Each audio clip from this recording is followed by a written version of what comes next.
Assalamu alaikum to everyone. Guys, welcome back to my YouTube channel Untold Need Guidance.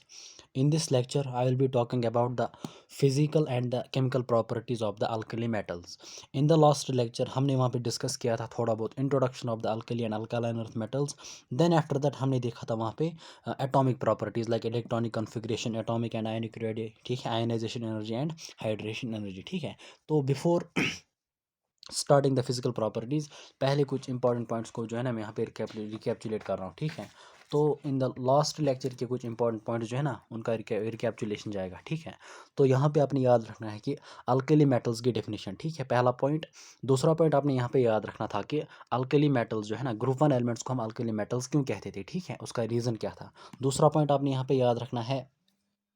दूसरा point ये है कि दूसरा पॉइंट आपने तीसरा पॉइंट आपने यहाँ पे याद रखना है कि ये जो अल्कलाइन अर्थ मेटल्स जो है ना यानी ग्रुप सेकंड एलिमेंट्स इनको हम अल्कलाइन अर्थ मेटल्स क्यों कहते हैं, ठीक है. और ये भी याद रखना है कि beryllium is not included in the alkaline earth metals, ठीक है. उसके बाद जो है ना थोड़ा बहुत पर ये मतलब देखना है कि मतलब इनके अबंडेंस के बारे में. तो यहाँ पे आपने याद रखना है कि sodium and potassium they are abundant, और फ्रेंशियम के बारे में याद रखना है कि उसकी हाफ लाइफ क्या है.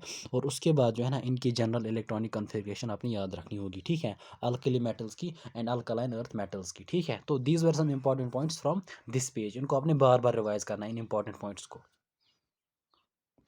ओके, यहाँ पे आपने याद रखना है कि एनामल्स प्रॉपर्टीज़ कौन दिखाते हैं, ठीक है, first members of the representative elements. और उसके बाद आपने यहाँ पे याद रखना है कि डायगोनल रिलेशनशिप क्या होती है और उसका रीज़न क्या होता है, ठीक है.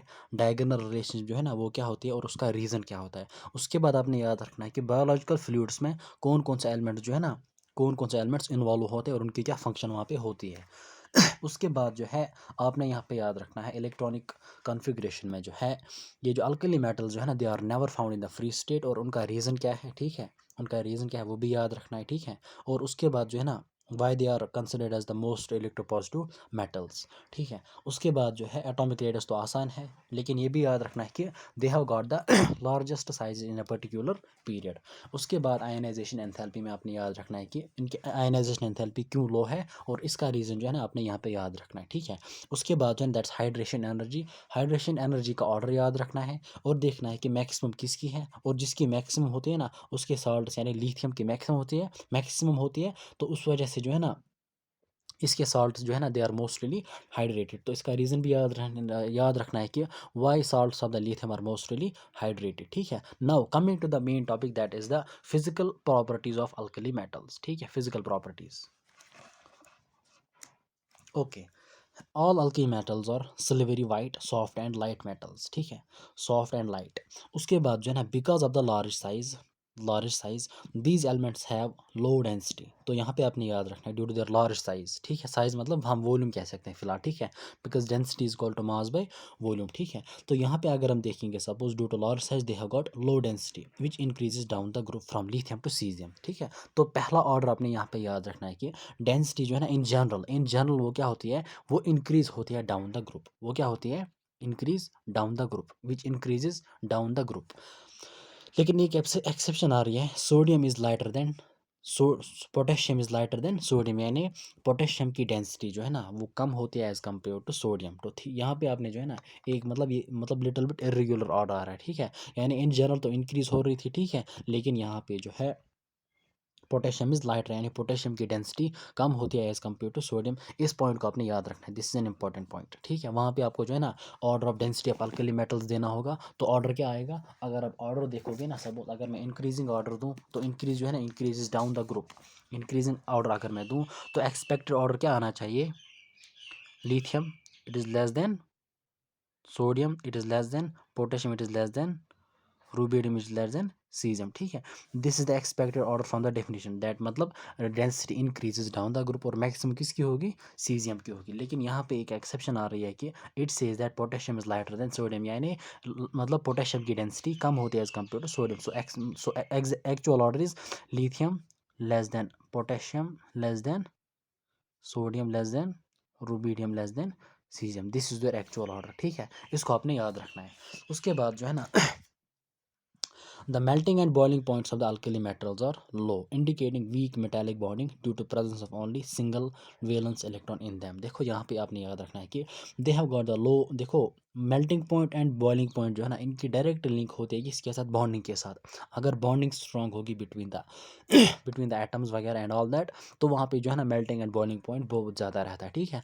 और दूसरी बात यह है कि जितने भी वैलेंस इलेक्ट्रॉन होंगे ना, मतलब उतने ज़्यादा बॉन्ड्स बना सकता है एक एक एटम, ठीक है। तो इनमें एक ही वैलेंस इलेक्ट्रॉन है, ठीक है। तो इन शॉर्ट हम याद रखेंगे कि वो एक ही बॉन्ड सपोज बनाते हैं, ठीक है। तो इसमें यहाँ पे आपने अपने याद रखना है कि they have got the weak, क्योंकि वो मेटल्स है, ठीक है। Alkali metals, alkaline earth metals, they have got metallic bonding, ठीक है। या हाँ, मेटालिक बॉन्डिंग इनमें होगा।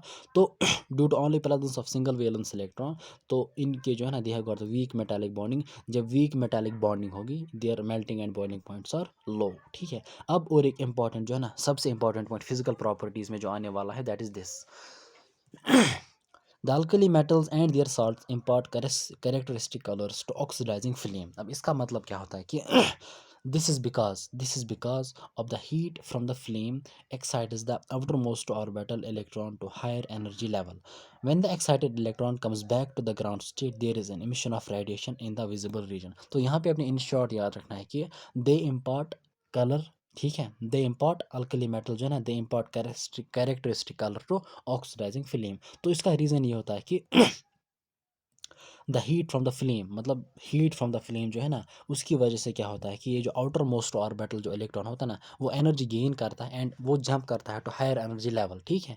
Because of the absorption of heat from the flame, उस वजह से वो एनर्जी गेन करता है, outer most electron gain energy करता है, तो वो ऊपर ऑर्बिटल्स में चला जाता है, वो एक्साइट होता है, इन शॉर्ट वो एक्साइट होता है। और उसके बाद क्या होता है, जब डी एक्साइटेशन होता है, यानी जब एक्साइटेड इलेक्ट्रॉन वापस चला जाता है ना इन द ग्राउंड स्टेट अपनी शेल में, ठीक है, वहाँ पे क्या होता है, there is the emission of radiation in the visible region.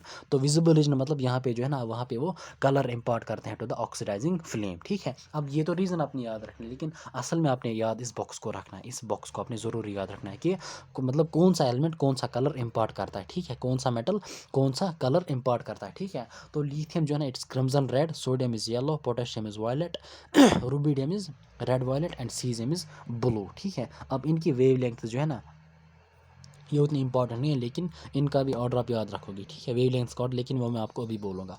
तो पहले आपने जो है ना सबसे इंपॉर्टेंट पॉइंट आपने याद रखना है कि आपसे क्वेश्चन पूछा जाए कि लिथियम जो है ना, ये कौन सा कलर इम्पार्ट करता है, ठीक है, लिथियम। तो यहाँ पे जो है ना मैं थोड़ी बहुत आपके सामने इसका फॉर्मूला रखूँगा, ठीक है। Suppose it's lithium is crimson red, lithium क्या है, क्रिम्सन रेड। तो आप याद रखेंगे एल सी आर सर्किट हमारे पास होता है ना फिजिक्स में, L C R circuit, L stands for lithium, C R is crimson red, L C R. तो सोडियम के बारे में अब याद रखेंगे ने, मतलब इस तरह से NaY ने, या NaY ने, मतलब सोडियम येलो। उसके बाद है पोटेशियम, Kv, मैंने डायरेक्ट इसमें याद रखा था Kv, पोटेशियम वायलेट। उसके बाद जो है ना that is Rb, rubidium red, that is RR। उसके बाद जो है ना दैट इज सीजियम क्या इम्पार्ट करता है, ब्लू। तो मैंने इसमें याद रखा था BSc यानी CS का मतलब क्या है, CS मतलब caesium, B stands for blue. तो इसमें मैंने ये कोड याद रखा था, ठीक है, LCR ने KVRR BSc, ठीक है। उसके बाद जो है ना वेवलेंथ्स का ऑर्डर। तो वेवलेंथ्स के बारे में जो है ना आप किस तरह से याद रखोगे, वेवलेंथ जो है ना मैक्सिमम वेवलेंथ किसकी होती है, दैट इज़ रुबिडियम की यहाँ पे। उसके बाद जो है ना that is potassium, then after that it is lithium, sodium and this. तो इसके बारे में जो है ना आप एक कोड याद रखोगे, सपोज कोड इस तरह से याद रखना है, सपोज लेट्स एज्यूम कि मैं जो है यहाँ पे, सपोज यहाँ पे मैं जो है ना, सपोज मैं लिख रहा हूँ lithium, sodium, potassium, rubidium, caesium, ठीक है। तो मैं यहाँ पे कोड इनको 1 2 3 4 5, ठीक है। मैं क्या लिख रहा हूँ, मैं 1 2 3 4 5 इनको असाइन कर रहा हूँ, लेकिन जिसकी मैक्सिमम वेवलेंथ होगी ना, पहले उसी का नंबर लिखना होगा। यानी इनमें से जिसकी मैक्सिमम वेवलेंथ होगी, पहले उसी का नंबर मैं लिखूंगा। तो यहाँ पे किसकी वेवलेंथ मैक्सिमम होती है, दैट इज़ रुबिडियम का नंबर यहाँ पे क्या है, 4। तो यहाँ पे पहले आएगा 4, ठीक है, 4 सपोज, कहीं पे भी लिखो 4। उसके बाद किसकी ज़्यादा है, पोटेशियम का कोड क्या आ रहा है, पोटेशियम का कोड 3 है, इट्स 3 4 3। उसके बाद जो है ना that is lithium, that is 1, lithium का कोड क्या है 1 4 3 1। उसके बाद क्या आएगा, उसके बाद है 592 यानी सोडियम के बाद सीजियम, सोडियम का कोड क्या है 2। और सीज़ियम का 5। तो आपने यहाँ पे ये कोड याद रखना है, ठीक है, यानी 43125। 43125 का मतलब 4 जो है ना, 4 स्टैंड्स फॉर रुबिडियम, यानी पहले रुबिडियम की ज़्यादा होगी वेवलेंथ, उसके बाद 3 स्टैंड्स फॉर पोटेशियम, उसके बाद पोटेशियम की, ठीक है, और उसके बाद 1 स्टैंड्स फॉर लिथियम। आपने ऑर्डर याद नहीं रखना है, ठीक है, बस आप इस कोड को याद रखो 43125। 43125 43125 आप यहाँ पे लिख सकते हो, ठीक है, 43125, ठीक है। उसके बाद जो है colour is very very important, wavelength से ज़्यादा कलर इंपॉर्टेंट है, ठीक है। ओके, उसके बाद जो है ना, that is alkali metals can therefore be detected by the respective flame tests and can, मतलब तो याद रखना है कि alkali metals can be detected by flame tests और can be determined by flame photometry और एटॉमिक एब्जॉर्प्शन स्पेक्ट्रोस्कोपी। इन 2 points को भी आपने याद रखना है। They can be detected by what, flame tests, and they can be determined by flame photometry और एटॉमिक एब्जॉर्प्शन स्पेक्ट्रोस्कोपी। उसके बाद these elements when irradiated with light, the light energy absorbed may be sufficient to make an atom lose electron, ठीक है। This property make season, देखो यहाँ पे बात कर रहा है फोटो इलेक्ट्रिक इफेक्ट की, ठीक है, फोटो इलेक्ट्रिक इफेक्ट। ऑब्वियसली इनका जो आउटर मोस्ट इलेक्ट्रॉन जो है ना वो लूजली बाउंड होता है, ठीक है। तो जब वो मतलब एनर्जी गेन करेगा, या हम मतलब हम ये कह सकते हैं कि वो बहुत मतलब वो उसकी आयनाइजेशन भी कम होती है, वो मतलब आसानी के साथ जो है ना वहाँ पे उसको हम रिमूव कर सकते हैं, ईजिली वो लूज कर सकता है, ठीक है। तो यहाँ पे कह रहा है कि दिस प्रॉपर्टी की वजह से जो है ना, this property makes caesium and potassium useful as electrodes in photo electric cells, यानी फोटो इलेक्ट्रिक सेल्स मतलब फोटो इलेक्ट्रिक इफेक्ट में जो है ना यूज़ कौन कौन सा होता है, सीजियम एंड पोटेशियम। इसको आपने याद रखना है, ठीक है, सीजियम एंड पोटेशियम। उसके बाद हम बात करेंगे केमिकल प्रॉपर्टीज़ की। लेकिन यहाँ पे जो ये बॉक्स है ना आपके पास ये जो यहाँ पे टेबल है, अब आप बोलोगे कि सर हमने इसमें क्या याद रखना है, इसमें आपने कुछ भी याद नहीं रखना है, कोई वैल्यू याद नहीं रखनी है, बिल्कुल भी कोई वैल्यू आपने याद नहीं रखनी है। बस जहाँ कहीं पे भी कोई एक्सेप्शन होगी ना, वहीं पे उसको सपोज डेंसिटी की एक्सेप्शन, मतलब हमने इन जनरल देखा था कि density that increase down the group it 0.5 like this, मतलब मैक्सिमम किसकी आ रही है, सीजन की। लेकिन यहाँ पे क्या आ रही है, एक्सेप्शन। बस इसको अपनी वैल्यू को याद नहीं रखना है, ठीक है, वैल्यू को बिल्कुल भी आपने याद नहीं रखना है, ठीक है। अच्छा, उसके बाद जो है बस हाँ, कोई भी टेबल होगा ना वहाँ पे आपने ये देखना है कि कहीं पे कोई एक्सेप्शन वगैरह तो बिल्कुल मतलब एक्सेप्शन नहीं है, ठीक है। उसके बाद अब हम बात करेंगे chemical properties, and chemical properties are the most important properties, ठीक है। केमिकल प्रॉपर्टीज़ जो है ना they are most important properties. जिस तरह ऑर्गेनिक रिएक्शन में जो है ना वहाँ पे केमिकल रिएक्शंस मोस्ट इंपॉर्टेंट होती थी, इसी तरीके से इनऑर्गेनिक में भी जो है ना chemical properties are very important, चाहे एस ब्लॉक हो, पी ब्लॉक हो, डी एंड एफ ब्लॉक हो। अच्छा, coming to the chemical property, the alkali metals are highly reactive due to their large size and low ionization energy. Due to their large size and, तो पहला point आपने याद रखना है कि why they are high reactive, why alkali metals are highly reactive. तो इसका आपने 2 रीजन याद रखने, due to their large size and low ionization enthalpy, यानी हाई रिएक्टिविटी का मतलब जो है ना, मतलब वो मतलब ये जल्द से जल्द जो है ना रिएक्ट करते हैं, मतलब within no time, because they have got that loosely bound electron, ठीक है, लूजली बाउंड इलेक्ट्रॉन, वो उसको जल्दी लूज करते हैं, ठीक है। अब वो इसको जल्दी क्यों लूज करते हैं, because they have got the large size. अगर अब साइज़ ज़्यादा है, क्योंकि आपको पता है कि साइज़ मतलब साइज़ और आयनाइजेशन एनर्जी में इन्वर्स रिलेशनशिप है। सो अगर उनके पास लार्ज साइज़ है तो उनकी आयनाइजेशन एनर्जी कम होगी, मतलब वो इलेक्ट्रॉन ईजिली वो लॉस कर सकते हैं, ठीक है।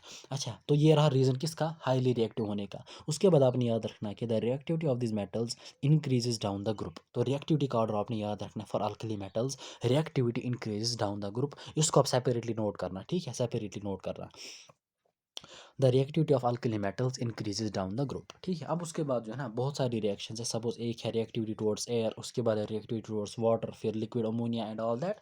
अभी हम जो है ना वन बाय वन उसको स्टडी कर लेंगे। पहली जो है ना it is reactivity towards air, air मतलब ऑक्सीजन, ठीक है, एयर मतलब ऑक्सीजन। हाँ, एयर मतलब असल मिक्सचर भी होता है, लेकिन यहाँ पे हम यूजुअली ऑक्सीजन की बात करते हैं। The alkali metals tarnish in dry air due to the formation of their oxides which in turn react with moisture to form hydroxides।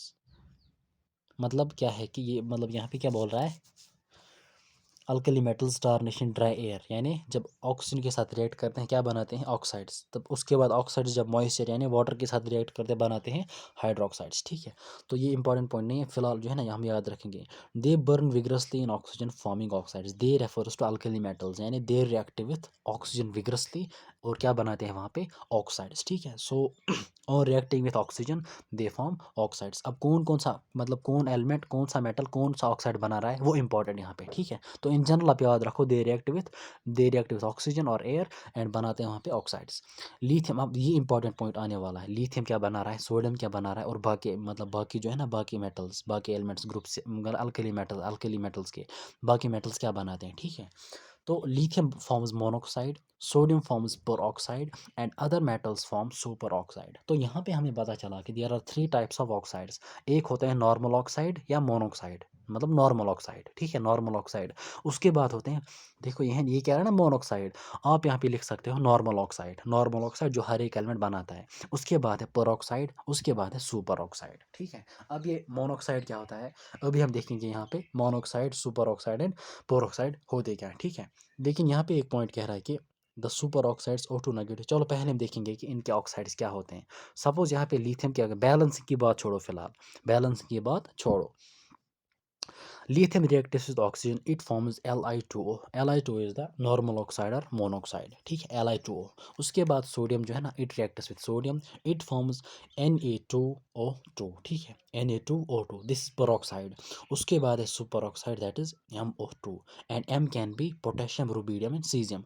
तो इन शॉर्ट हम यहाँ पे कह सकते हैं कि आपका जो लिथियम जो है, आपका लिथियम जो है ना, that forms what, lithium forms monoxide Li2O and your sodium forms peroxide and your potassium rubidium cesium they form superoxide। अब इनमें फ़र्क क्या होता है, असल में जो है ना इनमें फ़र्क होता है मतलब लिंकेज में भी और देयर ऑक्सीडेशन स्टेट में भी, ठीक है।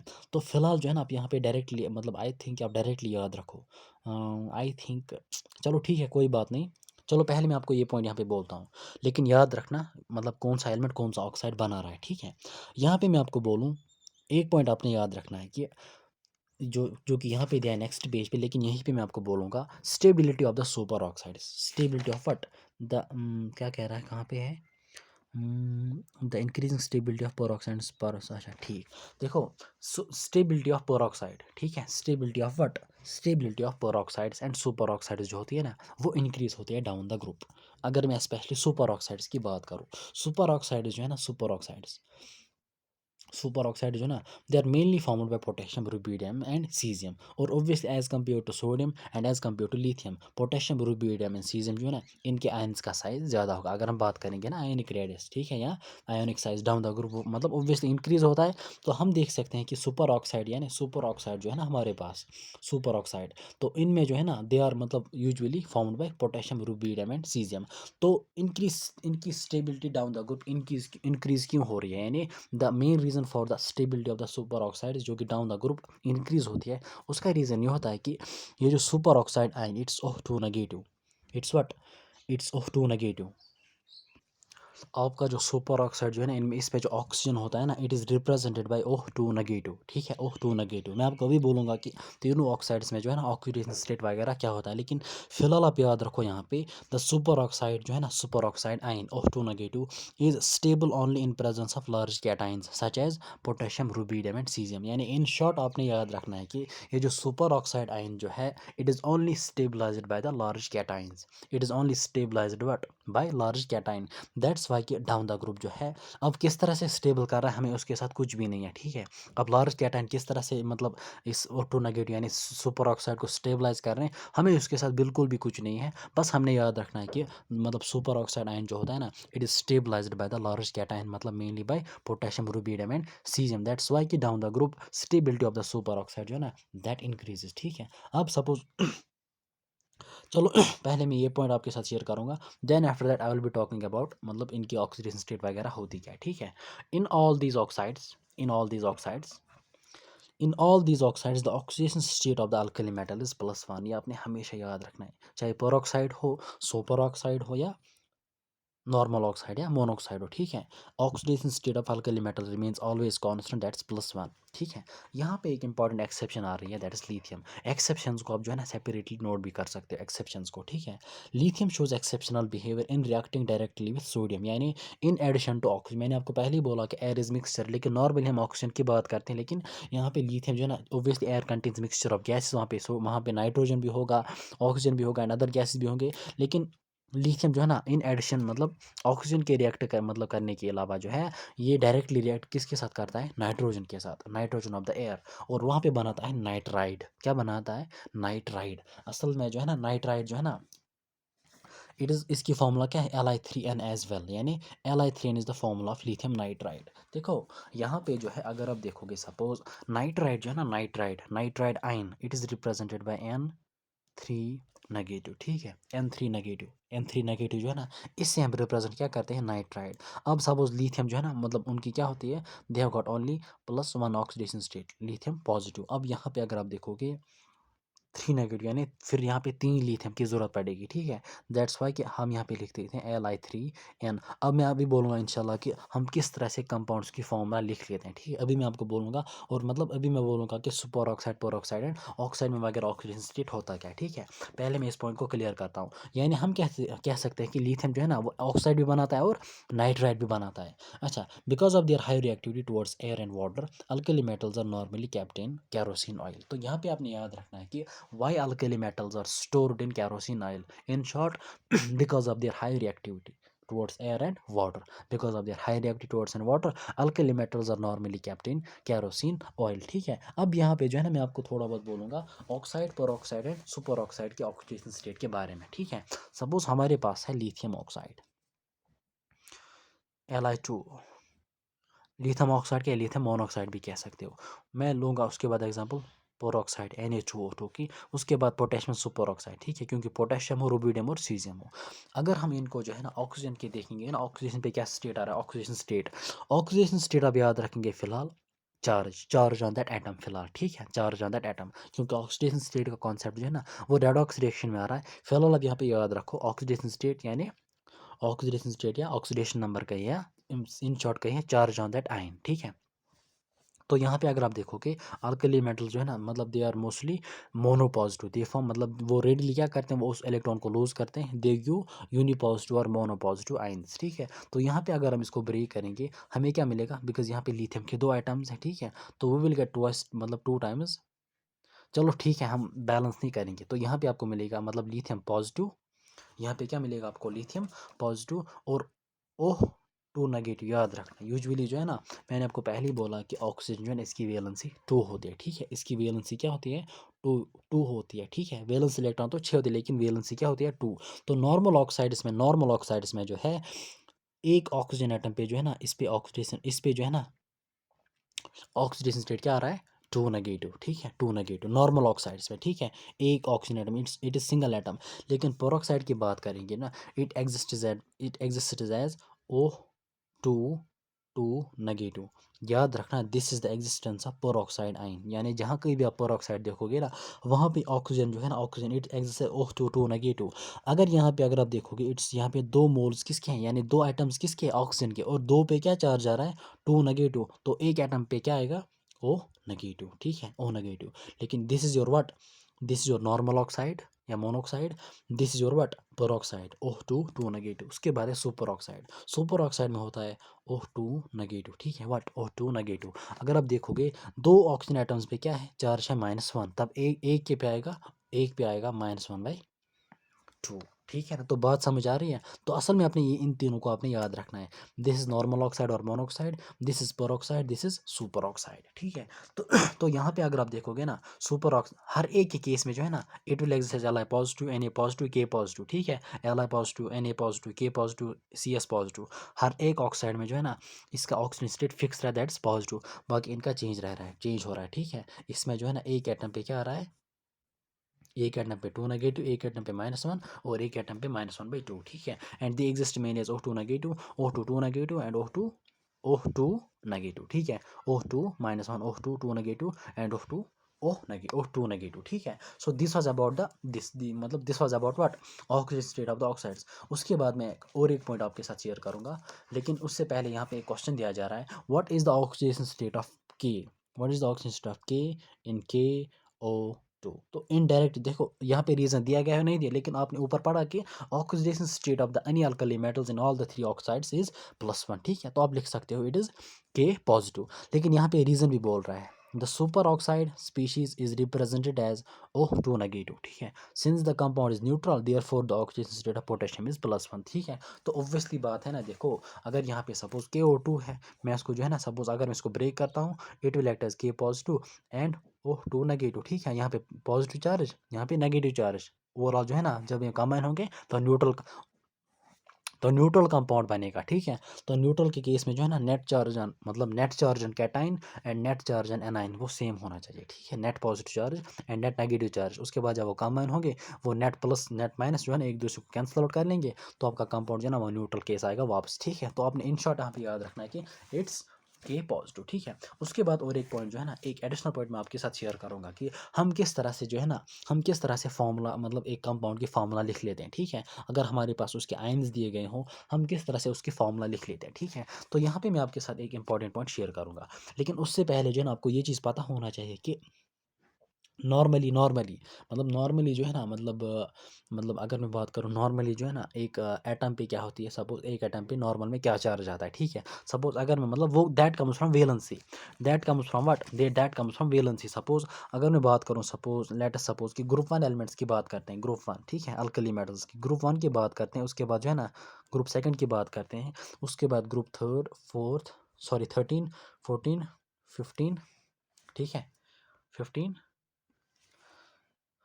16 17 18। तो अगर मैं बात करूँ वेलेंसी की, वेलेंसी क्या होती है, वेलेंसी होती है वन, इसकी वेलेंसी होती है टू, इसकी थ्री, इसकी फोर, इसकी थ्री, इसकी वन सॉरी इसकी टू, इसकी वन, इनकी जीरो, इसके साथ हमने कुछ नहीं करा नोबल गैस के साथ। तो याद रखना अगर हम देखेंगे ना इनके आयंस किस मतलब फॉर्म में यूजुअली एग्जिस्ट करते हैं, तो अगर हम बात करेंगे ना ग्रुप वन के एलिमेंट जो है ना, अगर मैं सपोज एम एम मैं जनरल में फॉर्मूला लूँगा एम, चलो ई रिप्रेजेंट्स एलिमेंट, ठीक है। It will be what E positive, मतलब दे रेडी लूज वन इलेक्ट्रॉन, ठीक है। ई पॉजिटिव टू फॉर्म मोनो मतलब मोनो पॉजिटिव कैटाइंस, ठीक है, और यूनी पॉजिटिव आइंस, ठीक है। यहाँ पे क्या आएगा ई टू पॉजिटिव, क्योंकि ये दो इलेक्ट्रॉन्स को लूज करते हैं, ठीक है। लेकिन अब यहाँ पे बात आ रही है सपोज अगर मैं यहाँ पे सपोज ग्रुप 13 का इसमें आ रहा है सपोज एलुमिनियम, इसमें क्या आ रहा है एलुमिनियम, तो मैं यहाँ पे लूँगा suppose E3 positive aluminium Al3 positive. लेकिन यहाँ से स्टार्ट क्या होता है सपोज ये यहाँ पे देखो मैं इस टाइम ले रहा हूँ मतलब एक मतलब ग्रुप वैलेंस की बात कर रहा हूँ, हालांकि इनके जो है ना बहुत सारे ऑक्सीडेशन स्टेट्स भी होते हैं। जब हम इंशाल्लाह जो है ना क्योंकि हमारे पास जो है ना नॉर्मली 15 16 17 जो है ना ये हमारे पास किस में आते हैं, ये हमारे पास जो है ना 12th के पी ब्लॉक में आते हैं, 15 16 17 18 और 13 14 11th में भी आते हैं। ये जो है ना ये मतलब ये डिफरेंट ऑक्सीजन स्टेट्स भी दिखाते हैं, ठीक है। सपोज ये दिखाते हैं +4b यानी +4b -4b +2b, और ये दिखाते हैं व्हाट +3b और +1b, ठीक है। लेकिन इन जनरल फिलहाल हम याद रखेंगे मतलब नॉर्मली जो है ना ये मतलब किस फॉर्म में एग्जिस्ट होते हैं, ठीक है। तो मैं यहाँ पे लिखूंगा E-4, ठीक है। यहाँ पे मैं लिख लूँगा E-3, ठीक है। और यहाँ पे सपोज मतलब this is suppose N3 negative यानी नाइट्रोजन, यूजुअली अमोनिया की अगर हम बात करेंगे, ठीक है। इसी तरीके से सपोज यहाँ पे कार्बन, सपोज यहाँ पे आएगा ऑक्सीजन O2 नेगेटिव, ठीक है। सपोज E2 नेगेटिव, हेलोजन पे ऑब्वियसली पता है नॉर्मली क्या होता है चार्ज -1, ठीक है। सो E नेगेटिव। अब हमें सपोज जो है ना अपनी याद रखना है वैलेंसी। अब सपोज लेकिन पॉजिटिव किनका और नेगेटिव किनका। अब सपोज हमसे पूछा जा रहा है कि हम किस तरह से जो है ना एक कंपाउंड की फार्मूला को लिख सकते हैं, ठीक है। एक गिवन कंपाउंड की फार्मूला किस तरह से लिख लेंगे। सपोज इन जनरल जो है ना आपने याद रखना है, सपोज अगर मैं यहाँ पे लूँ suppose it is AX BY, AX BY एक जनरल में एक कंपाउंड है। मैं जब इसको डिसोसिएट करूँगा या मैं जब इसको ब्रेक करूँगा मुझे क्या मिलेगा, मुझे क्या मिलेगा, याद रखना जो है ना आपको जो मिलेगा वो ये है। आपको जो है ना A के X एटम्स है और B के Y एटम्स, हमें मिलेगा X times A, X times A। लेकिन A पे क्या चार्ज आएगा, A पे क्या चार्ज आएगा, A पे आएगा +Y या Y पॉजिटिव। याद रखना जो जो बी एटम यानी जो दूसरा एटम की एटॉमिसिटी होती है ना वो ए की चार्ज चली जाएगी। समझ में आया आपको, यानी जो बी एटम होगा यानी दूसरा एटम जो होगा उसकी जो atomicity why is the atomicity यानी नंबर ऑफ टाइम्स कितनी है, ये X is the atomicity of A, atomicity मतलब कितने एटम्स इसके हैं, ठीक है। तो बी के वाई एटम्स हैं, तो एटम बी की जो एटॉमिसिटी होती है ना वो ए को जो है ना ए के ऊपर चार्ज चले जाएगी यानी वो कैटाइन की चार्ज रहेगी, ठीक है। और इसी तरीके से अगर हम बी की बात करेंगे, B is what it is Y times B, लेकिन बी पे क्या चार्ज आएगा atomicity of A, it will be suppose -x या x नेगेटिव, ठीक है। तो इस फॉर्मूला को जनरल में आप याद रखो, इस फॉर्मूला का जो है ना आप जनरल में याद रखो, AX BY it gives x times AY positive and मतलब बी से क्या मिलेगा y times b minus times x यानी x नेगेटिव है x -x, ठीक है। अब सपोज अगर मैं यहाँ पे एग्जांपल लूँ सपोज मैं ये इसी की मतलब मैं लिथियम ऑक्साइड की बात करूँगा, लिथियम ऑक्साइड नॉर्मल सपोज मुझे नहीं पता इसकी फॉर्मूला क्या है मैं, लेकिन मैं यहीं से डिराइव करूँगा। सपोज मेरे पास जो है सपोज इट इज़ मुझे पता है कि they L I positive exist करते हैं एंड आपका ऑक्सीजन जो है ना normal oxide that is O two negative, that is of two negative, that's cation, this is your cation and this is your anion. ठीक है, अब मैंने इनकी फॉर्मूला को लिखना है। अब मैं किस तरह से इनकी फॉर्मूला लिखूँ? सपोज पहले मैं लिखूंगा इन शॉर्ट एल आई और यहाँ पे लिखूंगा ओ। ठीक है, अभी मैं एटॉमिसिटी असाइन नहीं करूंगा। देखो ये जो न्यूट्रल कंपाउंड होता है ना, इसमें हम चार्ज को असाइन नहीं करते हैं, इसमें हम सिर्फ एटॉमिसिटी को असाइन करते हैं। ठीक है, लेकिन ये जो हमारे पास जो है, जब वो चार्जर स्पीशीज बनते हैं ना, उसमें हम चार्जेस को भी असाइन करते हैं और नंबर ऑफ टाइम्स यानी कितने टाइम्स है एटॉमिसिटी क्या है वो भी जो है ना कोफिशिएंट भी वो मेंशन करते हैं। ठीक है, अगर आप देखोगे यहाँ पे सपोज मैंने आपको बोला जब हम इस डायरेक्शन में जाएंगे तो हमें क्या मिलेगा? सपोज हमें मिलेगा x टाइम्स ए, लेकिन ए पे जो चार्ज आएगा that will is atomicity of B, और हमें जो बी मिलेगा बी पे जो चार्ज आएगा that is the atomicity of A. अब अगर हम रिवर्स डायरेक्शन में जाएंगे, सपोज हमारे पास जो है ना, हमारे पास जो है सपोज हमें दिया गया है x times A Y positive and y times B, या इन शॉर्ट हमें दिया गया है A Y positive B minus X negative. ठीक है, तो हमने क्या लिखना है यहाँ पे? हमने यहाँ पे इसकी फॉर्मूला क्या आएगी? तो हमेशा याद रखेंगे, सपोज चलो हमने अगर ए बी लिखा, वहाँ पे हमने ए बी वहाँ पे लिखा। ठीक है, हमने क्या लिखा? A B. तो यहाँ पे अगर हम याद रखेंगे रिवर्स डायरेक्शन में आपने याद रखना है, ये जो ए पे चार्ज आएगा, ए पे जो चार्ज आएगा ना, ए पे charge that is going to be the atomicity of B, that is going to be what? Atomicity of B. तो मैं यहाँ पे लिख सकता हूँ व्हाट? मैंने आपको बोला कि ए पे जो चार्ज होगा, मतलब जब रिवर्स डायरेक्शन में जाएंगे, ए पे जो चार्ज होगा that is going to be the atomicity of B, A पे जो चार्ज होगा that is going to be the atomicity of B, that is यानी वाई। ठीक है, दैट इज वाई। और याद रखना बी पे जो चार्ज होगा that is going to be the atomicity of A, that is going to be the atomicity of A. तो बी इसके पे चार्ज क्या है? माइनस एक्स, तो यहाँ पे क्या आएगा? ए एक्स। तो एग्जैक्टली आपने याद रखना है कि कैटाइन पे जो चार्ज होगा ना, यानी यहाँ पे जो चार्ज होगा, sorry L I positive, L I two times L I positive. हाँ, अगर आप यहाँ पे देखोगे ए, मैंने क्या बोला? अब ज़रा ध्यान से ध्यान ध्यान रखो। ए पे जो यानी आपके कैटाइन पे जो चार्ज होगी ना, वो एनाइन की यानी वो एटम बी की एटॉमिसिटी होगी। कैटाइन पे जो चार्ज होगी वो आपके एटम बी की एटॉमिसिटी होगी। यहाँ पे इस पे क्या चार्ज है? +1 यानी 1। तो that is going to be the atomicity of what? Atomicity of atom B, यानी एटम बी यहाँ पे क्या है? It's suppose it's A, it's suppose B. ठीक है, तो यहाँ पे आपने याद रखना है कि ये जो आपका एटम ए है, इस पे जो चार्ज होता है ना, उसका मैग्नीट्यूड जो है ना that is going to be the atomicity of B. तो कैटाइन मतलब मान लीजिए ए इज लिथियम सपोज, और यहाँ पे जो चार्ज है ना सपोज +1 यानी मैग्नीट्यूड 1 है, that is going to be the atomicity of atom B. B यहाँ पे क्या है? ऑक्सीजन। सो यहाँ पे क्या आएगा? 1। और उसके बाद जो है ना एनाइन पे जो चार्ज होगा, एनाइन पे जो चार्ज होगा उसका मैग्नीट्यूड जो है ना that is going to be the atomicity of A. Suppose anion पे यहाँ पे क्या चार्ज है? 2 नेगेटिव, यानी इसका magnitude that is 2, that is going to be the atomicity of A, that is going to be the atomicity of lithium. तो यहाँ पे क्या आएगा? It is 2। तो यहाँ पे अगर आप देखोगे ना, इट इज Li2 ओ। ठीक है, Li2। ठीक है, तो इन शॉर्ट आपने क्या याद रखना है? क्रिस क्रॉस होता है, किसका क्रिस क्रॉस होता है यहाँ पे? यानी चार्ज चार्ज और एटॉमिसिटी का क्रिस क्रॉस रहता है। ठीक है, charge is going to be the atomicity of B, charge of A is the atomicity of B, and charge of B is going to the atomicity of. आप इसको लिख भी सकते हो। ठीक है, आप इसको लिख सकते हो चार्ज ऑफ कैटाइन। आप इसको लिखो ज़रा, चार्ज ऑफ कैटाइन या मैग्नीट्यूड ऑफ, आप इसको इस तरह से लिखो, magnitude of charge of cation is going to be the atomicity of atom B, या हम कह सकते हैं कि magnitude of charge of cation is going to be the atomicity of anion, and magnitude of what? And magnitude of charge of anion is going to be the atomicity of cation. ठीक है, atomicity of cation. उसके बाद जो है ना, suppose मैं general में formula लूँ, सपोज हमसे जो है ना, लेट अस सपोज कि मैं यहाँ पे आप सपोज आपको लूँ, suppose magnesium Mg2 positive, obviously पता होना चाहिए Mg2 पॉजिटिव। ठीक है, उसकी वैलेंसी 2, वो 2 इलेक्ट्रॉन्स नॉर्मली लूज करता है यहाँ पे। सपोज Mg2 पॉजिटिव मेरे पास है, और मेरे पास जो है ना दैट इज़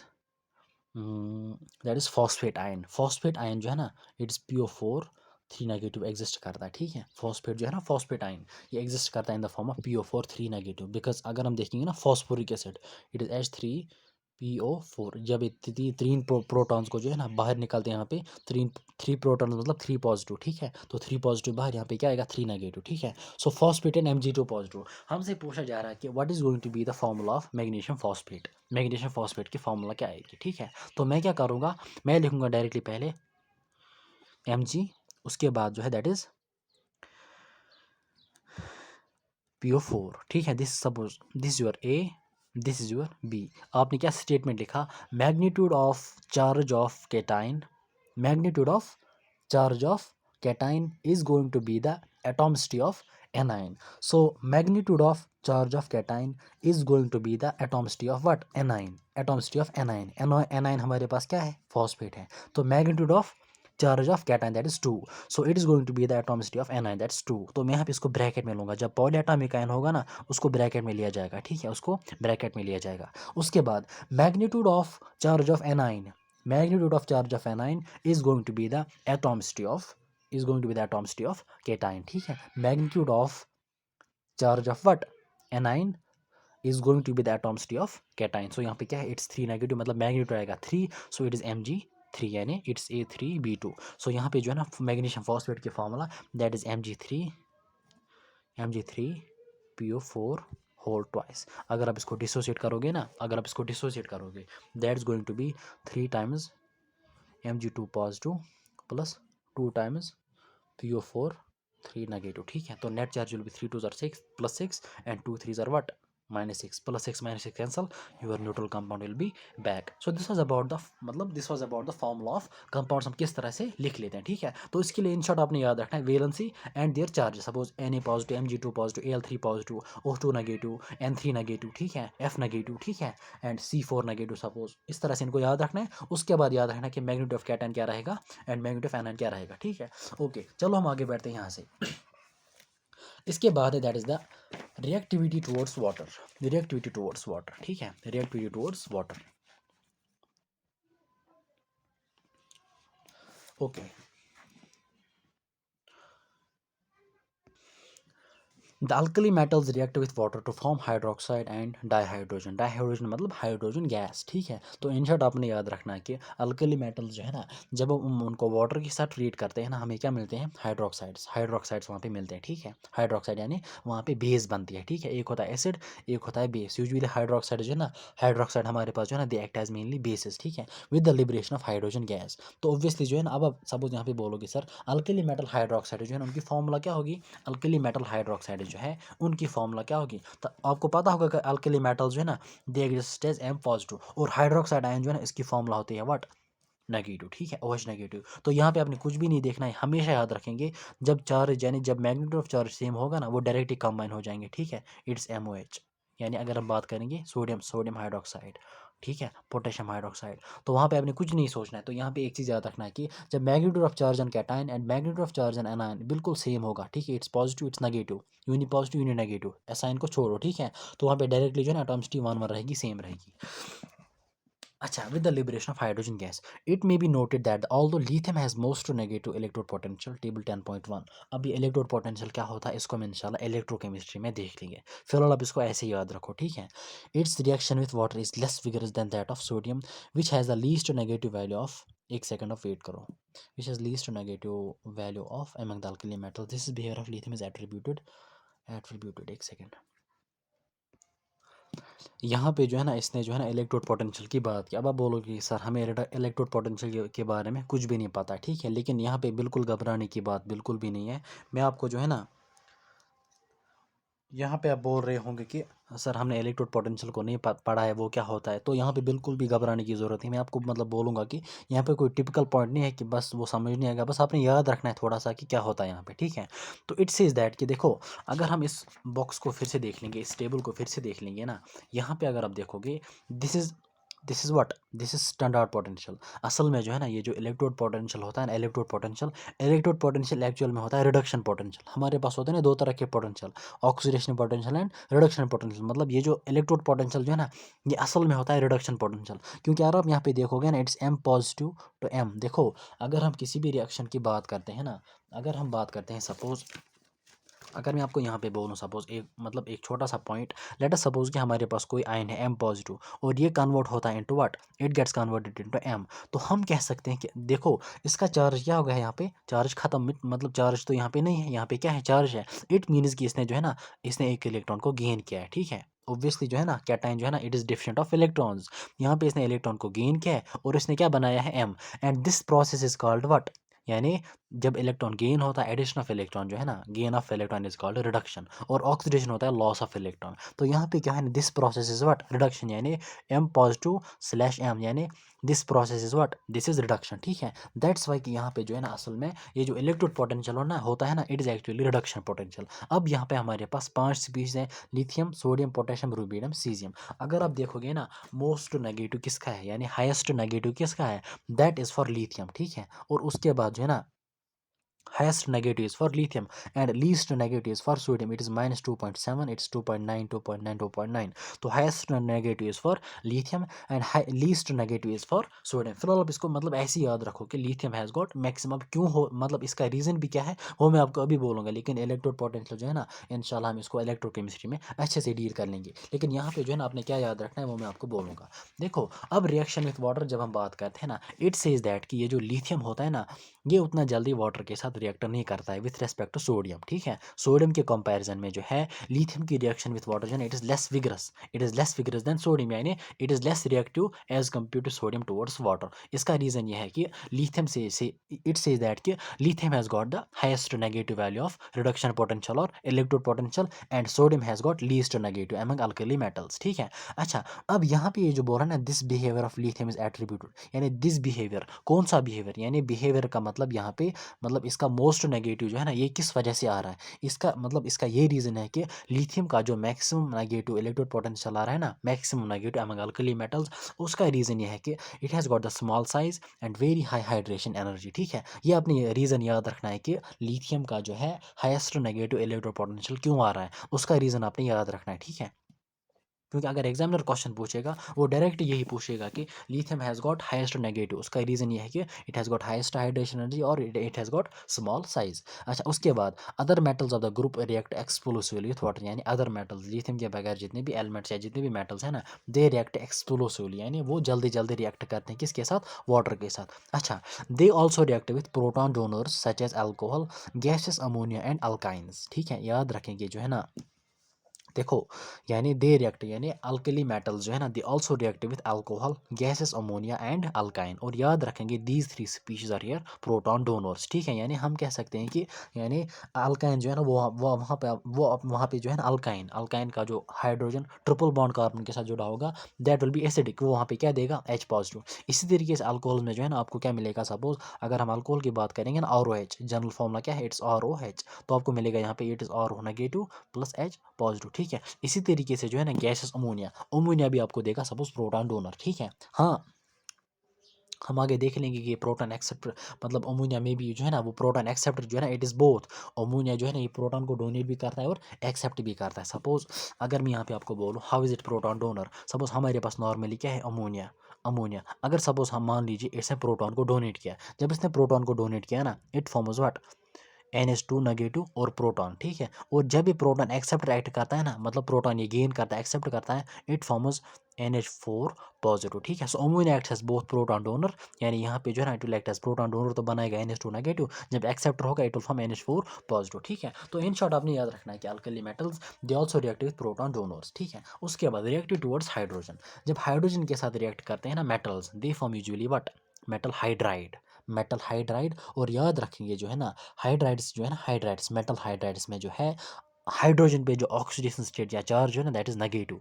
नॉर्मली जो है ना हाइड्रोजन पे होता है H positive, it acts as proton, लेकिन मेटल हाइड्राइड्स है ना, मेटल हाइड्राइड्स में जो है ना हमारे पास दो तरह के हाइड्राइड्स, इंशाल्लाह हम पढ़ेंगे उसको हाइड्रोजन चैप्टर में। हमारे पास होते हैं metal hydrides and non metallic hydrides. Metallic hydrides में जो है ना it acts as H negative और वहाँ पे वो एक्ट करता है H पॉजिटिव, ठीक है। नॉन मेटल्स के केस में that acts as H positive. तो यहाँ पे आपने याद रखना है कि the alkali metals react with hydrogen at 673 kelvin, लेकिन लिथियम जो है ना इट रिएक्ट्स एट 1073 केल्विन, यानी इसको जो है ना एलिवेटेड कंडीशन की जरूरत पड़ती है, ठीक है, लिथियम को, टू फॉर्म हाइड्राइड्स।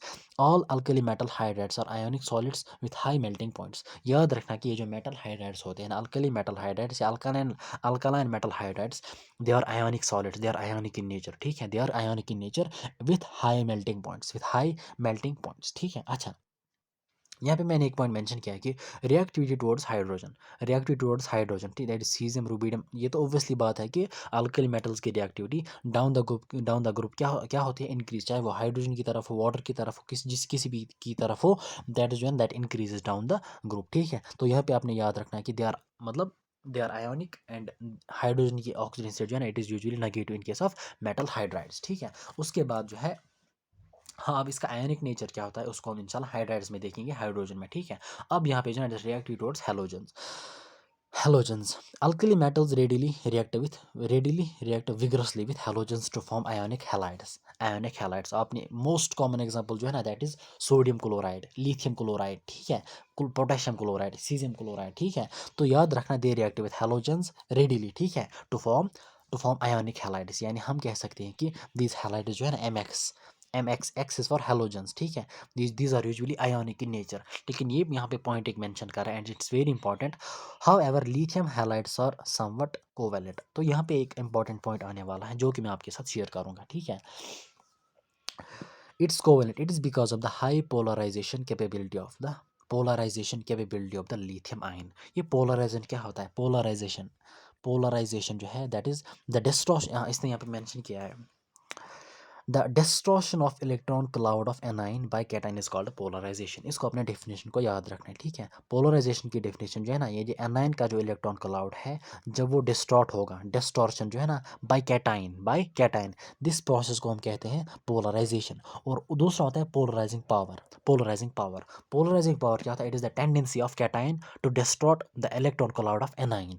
एक होते हैं polarization, it is the distortion of electron cloud by the distortion of electron cloud of anion by cation. लेकिन पोलराइजिंग पावर ऑफ कैटाइन क्या होता है? पोलराइजिंग पावर ऑफ कैटाइन होता है कि it is the tendency of the cation to distort the electron cloud of anion, to distort, tendency, ठीक है। उस टेंडेंसी को हम नाम देते हैं पोलराइजेशन, मतलब पोलराइजिंग पावर ऑफ कैटाइन। और याद रखेंगे, जितना भी पोलराइजिंग पावर ज़्यादा होता है ना, उतना ज़्यादा पोलराइजेशन होता है, ठीक है। और जितना पोलराइजेशन ज़्यादा होता है ना, उतना उस कंपाउंड में क्या होता है कि देखो, उस कंपाउंड में होता है उतना ज़्यादा कोवलेंट नेचर। असल में जो है ना, केमिकल बॉन्ड में वहाँ पे जो है ना, हमने फजान्स रूल्स अभी नहीं पढ़े, ठीक है। इंशाल्लाह वो मैं पढ़ाऊंगा इंशाल्लाह, साथ साथ, कोई मसला नहीं। अभी केमिकल बॉन्ड में एक दो लेक्चर्स पेंडिंग है, तो मैं वहीं पे बोलूँगा। असल में क्या होता है कि जो कोई भी कंपाउंड हो, चाहे आयनिक हो चाहे कोवलेंट हो, कोई भी अपना कंपाउंड 100% आयनिक या 100% कोवलेंट नहीं होता है, ठीक है। अगर कोई कंपाउंड आयनिक है तो इसका कुछ ना कुछ कोवलेंट नेचर होगा, अगर कोवेलेंट होगा तो इसका कुछ आयनिक नेचर होगा, ठीक है। तो यहाँ पे ऑब्वियसली जो है ना, हम यहाँ पे पढ़ रहे हैं covalent nature of ionic compounds, covalent nature. अब कोवेलेंट नेचर जो है ना, ये यहाँ से पोलराइजेशन से पता चलता है, ठीक है। अच्छा, द लिथियम आयन में, अब पोलराइजेशन की मतलब, अब पोलराइजिंग पावर किस कैटायन का ज़्यादा होगा? देखो, याद रखना, पोलराइजिंग पावर ऑफ कैटायन जो है ना, इसमें जो है क्या होना चाहिए कि cation should be small and इसकी चार्ज हाई होनी चाहिए। अब obviously alkali metals they have got, मतलब सेम चार्ज पॉजिटिव। अब जितना साइज छोटा होगा ना, उतनी उसकी टेंडेंसी होती है, यानी मैंने वही बोला आपको, it has high tendency to distort, यानी हाई टेंडेंसी का मतलब it has got the high polarizing power, ठीक है, हाई पोलराइजिंग पावर। और जितना पोलराइजिंग पावर ज़्यादा होगा, उतना पोलराइजेशन ज़्यादा होगा। Since anion with large size can be easily distorted among halides, lithium, अच्छा, ये यहाँ पे मेंशन कर रहे हैं, ये पॉइंट देखो। असल में हम यहाँ पे पढ़ रहे हैं ना, covalent nature of ionic compounds. अब कोवेलेंट नेचर जो है ना, it depends upon the polarizing power of cation, यानी पोलराइजिंग पावर ऑफ कैटाइन, ठीक है। असल में याद रखना यहाँ पे, ये जो कोवेलेंट कर ऑफ आयनिक कंपाउंड जो है ना, इसके लिए कंडीशन क्या है? इसके लिए ये कंडीशन है कि cation should be small, and anion should be large, यानी जिस केस में cation छोटा होगा एंड anion लार्ज होगा, charge on both the species should be high, वहाँ पे पोलराइजेशन ज़्यादा होगा, यानी वहाँ पे जो है ना, पोलराइजेशन अगर ज़्यादा होगा, वहाँ पे जो है ना, उस आयनिक कंपाउंड का कोवेलेंट नेचर ज़्यादा होगा, ठीक है। So cation should be small, anion should be large, and charge on both, असल में फजन रूल ही है, ठीक है। Cation should be small, anion should be large, and charge on both the species जो है ना, दैट शुड बी या दैट मस्ट बी हाई, ठीक है। तो यहाँ पे कह रहा है कि लिथियम, तो यहाँ पे आपने याद रखना है कि लिथियम के जो हैलाइड्स होंगे ना, लिथियम के हैलाइड्स, वो क्या होंगे? वो होंगे लिटिल बिट, यानी दे आर समवट कोवेलेंट। अब वो कोवेलेंट क्यों है? बिकॉज लिथियम का छोटा साइज है, वो जो है ना, it has got high polarizing power as compare to other ions, ठीक है। उसके बाद अब जितने भी देखो, अब लिथियम के जितने भी हैलाइड्स होंगे, सपोज लिथियम फ्लोराइड, ठीक है, सपोज अगर मैं यहाँ पे मान लूँ, it's lithium fluoride LiF, lithium chloride LiCl, ठीक है, lithium chloride, lithium bromide, lithium iodide. अब यहाँ पे आपने पूछना है कि इनमें से चारों में से कौन सा ज़्यादा कोवेलेंट होगा। तो मैंने आपको पहले ही बोला कि देखो कैटाइन तो सेम है, कैटाइन शुड बी स्मॉल, ठीक है, कैटाइन शुड बी स्मॉल, वो तो सेम है, लेकिन एनायन शुड बी लार्ज। अब आप देखोगे F negative, C R negative, B R negative, I negative, anion जो है ना वो कहाँ पे ज़्यादा है, आयोडाइड में, ठीक है। Cation should be small, anion should be large, चारों जन बोथ स्पीशीज जो है ना वो हाई होनी चाहिए। अब यहाँ पे चार्ज तो सेम आ रहा है। अब डिसाइड करेगा size of anion, size of anion जितना ज़्यादा होगा कैटाइन उसको उतना जल्दी जो है ना उतना ज़्यादा डिस्टॉर्ट करेगा उसके इलेक्ट्रॉन क्लाउड को, मतलब उसमें ज़्यादा पोलराइजेशन होगा, पोलराइजेशन ज़्यादा तो covalent character of ionic compound will be more. तो यहाँ पे जो है ना लिथियम आयोडाइड जो है ना it is the most covalent compound of lithium, ठीक है। तो यहाँ पे यही मेंशन कर रहा है NCERT, since anion with large size can be easily distorted among halides, lithium iodide is most covalent in nature. तो क्वेश्चन इस तरह से बन सकता है कि वाई कंपाउंड्स ऑफ लिथियम या वाई कंपाउंड्स ऑफ लिथियम जो है ना, वाई हैलाइड्स ऑफ लिथियम या कंपाउंड्स ऑफ लिथियम और समवट कोवेलेंट। तो आपने वहाँ पे याद रखना है कि lithium has got the more polarization power या it has the more polarization capability, ठीक है। तो इसने मेंशन किया है कि because the high polarization capability of lithium ion, high polarization capability. या और एक क्वेश्चन पूछा जाएगा which are the following halide of lithium is highly covalent और मोर कोवेलेंट या most covalent in nature, that is lithium iodide, ठीक है। उसके बाद है रिड्यूसिंग नेचर। रिड्यूसिंग नेचर क्या होता है, पहले में